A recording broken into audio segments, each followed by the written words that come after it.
দিনহাটা কেন্দ্রীয় প্রতিমন্ত্রী বনাম মন্ত্রীর হাতাহাতি। কেন্দ্রীয় স্বরাষ্ট্রমন্ত্রী প্রতিমন্ত্রী নিশীথ প্রামাণিক, কেন্দ্রীয় স্বরাষ্ট্র প্রতিমন্ত্রী নিশীথ প্রামাণিক বনাম মন্ত্রী উদয়ন গুহ, তার মধ্যেও হাতাহাতি হয়েছে। সেখানে যেটা জানা যাচ্ছে, ভোটের প্রচার ঘিরে এই পরিস্থিতি তৈরি হয়। শুভেন্দু ভট্টাচার্য আমাদের প্রতিনিধি রয়েছেন এই মুহূর্তে আমাদের সঙ্গে। শুভেন্দু, কিভাবে এই পরিস্থিতি তৈরি হলো?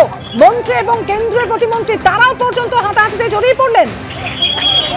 দেখো, একদমই কিন্তু আজকে পরিস্থিতি উত্তপ্ত হয়ে ওঠে। আজকে নিগমনগর থেকে নির্বাচনী প্রচার সেরে কেন্দ্রীয় প্রতিমন্ত্রী এবং কোচবিহার লোকসভা কেন্দ্রের প্রার্থী নিশীথ প্রামাণিক তিনি ব্যাটাগুড়িতে ফিরছিলেন। সেই সময় দিনহাটা এলাকায় আজকে উদয়ন গুহর জন্মদিন উপলক্ষে একটি অনুষ্ঠান চলছিল।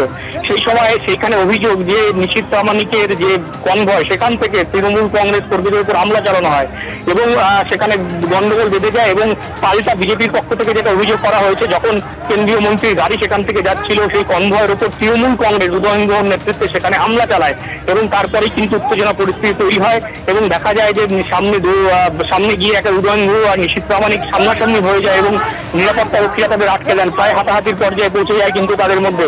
এরপরেই কিন্তু ব্যাপক উত্তেজনা ছড়ায়। যেটা জানা যাচ্ছে যে তৃণমূলের একজন কর্মী তিনি আহত হয়েছেন, হাসপাতালে চিকিৎসাধীন রয়েছেন, মাথা ফেটে গেছে। অন্যদিকে দিনহাটার এসডিপিও বিমান মৈত্র তিনিও আহত হয়েছেন এই ঘটনায়, তারও মাথা ফেটে গেছে, এমনটাই কিন্তু জানা যাচ্ছে। সব মিলিয়ে এই ঘটনাকে কেন্দ্র করে এখনো পর্যন্ত কিন্তু উত্তেজনার চরমে রয়েছে দিনহাটা শহরে এবং ঘটনাস্থলে বিশাল পুলিশ বাহিনী রয়েছে। বিজেপি যেটা সরাসরি অভিযোগ করছে যে উত্তরবঙ্গ উন্নয়ন দপ্তরের মন্ত্রী উদয়ন গুহর নেতৃত্বেই কিন্তু তাদের কনভয়ের উপরে এই হামলা চলেছে। পাল্টা তৃণমূলের পক্ষ থেকে পাল্টা অভিযোগ করা হচ্ছে যে মন্ত্রীর কনভয় থেকেই তাদের তৃণমূল কংগ্রেস কর্মী তাদের উপর অভিযোগ, পাল্টা অভিযোগ এই মুহূর্তে উত্তপ্ত এলাকার সঙ্গে থাকো শুভেন্দু।